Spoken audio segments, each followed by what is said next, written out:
Lesson 1. Evolution of currency. Story of money in modern definition is anything that is accepted by a group of people in exchange for goods, services, and recourses.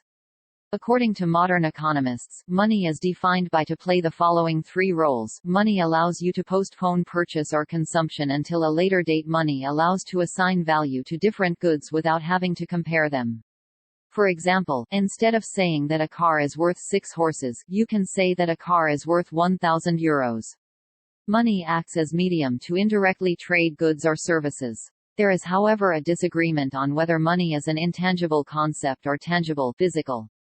Some say that money cannot be touched or smelled, while currency in form of coins and notes are presentations and manifestations of a form of money.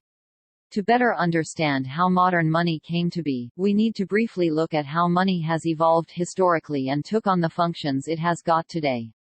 According to the recorded history, for around 3000 B.C., people were trading goods in exchange for other good directly.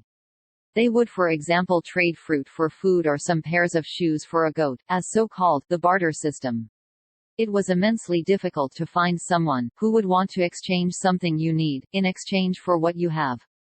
Even more difficult it was to agree on the value of the goods to be exchanged.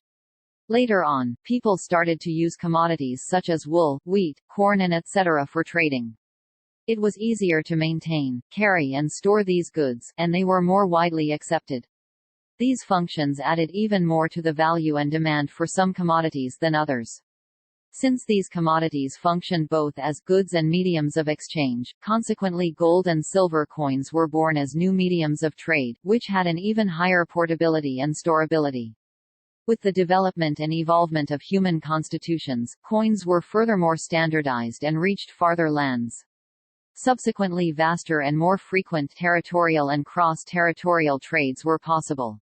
From temple churches to banks, there might be earlier examples of some sort of paper money in some early civilizations, which did not carry on and spread to other parts of the world, and we will not discuss that here. In 1095 AC, Pope Urban II (1035–29 July 1099), who was the head of Catholic Church, pardoned every one of their past sins, who precipitated in the Holy War to liberate Jerusalem from Muslims. After the liberations of Jerusalem from Fatimid Muslims in 1099, which is also known as the First Crusades, huge amount Christian caravans from all around Europe would go on a pilgrimage to the Holy Land.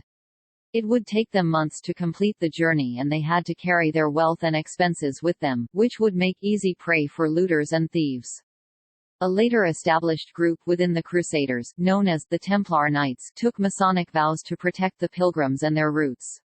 They would collect pilgrims' wealth in their local temple churches and gave them promissory letters or checks to collect back their wealth in Temple Mount in Jerusalem. Temple Church London, built 1185 AC. This temple church is an example of modern banks at its infancy, where the Templar Knights would collect pilgrims' wealth. This means that there was a vast network of temple churches all around Europe with a headquarter in Jerusalem. The Templar Knights soon became wealthy and trustworthy, and these temple churches not after long were involved in more businesses than offering security. Plastic money. Another type of money in this 21st century is plastic money in the form of credit cards and debit cards. They aim at removing the need for carrying cash to make transactions. Digital money. This is the most advanced type of money to this date. For example, Bitcoin, Ethereum and many other blockchain projects.